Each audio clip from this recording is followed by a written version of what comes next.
êtes à Mai et nous sommes à la 46e fête de la batteuse. On refait la fête de la batteuse, que le battage comme ça se faisait dans les années 60 dans nos fermes des Monts du Lyonnais. On entend le bruit derrière d'un tracteur qui tourne, c'est les derniers tracteurs qui passaient dans les fermes avec la batteuse. Et on a reconstitué une journée de battage à l'ancienne. Eh ben, on essaye de montrer les méthodes d'antan, de la façon où on moissonnait autrefois, avec la javeleuse, la lieuse. On a aussi des vieilles moissonneuses qu'on n'a pas mis cette année, mais on a des vieilles moissonneuses. Et puis les batteuses, quoi, les locomobiles. Et il y a tout un savoir-faire qui s'est transmis au cours des années, un petit peu comme nous au battage. Il faut transmettre parce que, vous voyez bien, déjà encore cette année, ça en manque. Depuis 3 ans, il manque des personnes, donc il faut toutes les années renouveler avec les jeunes. Cette année, j'ai 4 jeunes qui sont avec moi, plus un retraité qui savait faire, donc que j'ai rembauché.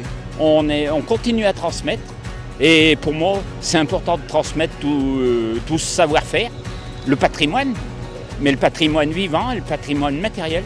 La batteuse qui est en haut, la Société française, 1921. La batteuse qui est en bas, elle 1926. Les costumes, c'est tous des costumes que les gens du village nous ont donnés. Chacun a son costume.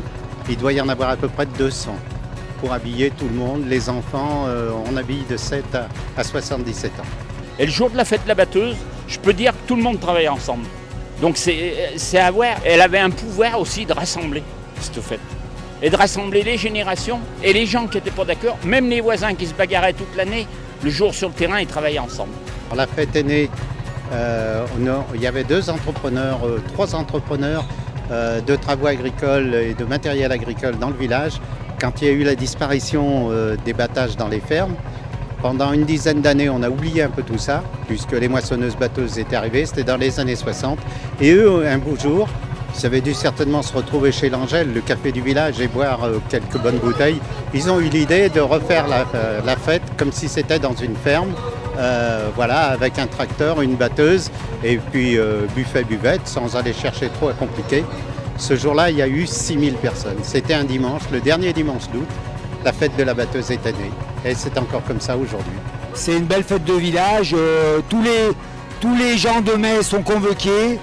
Tous ceux qui veulent participer peuvent participer et c'est vrai que c'est beau, tant qu'on peut faire ça, c'est formidable.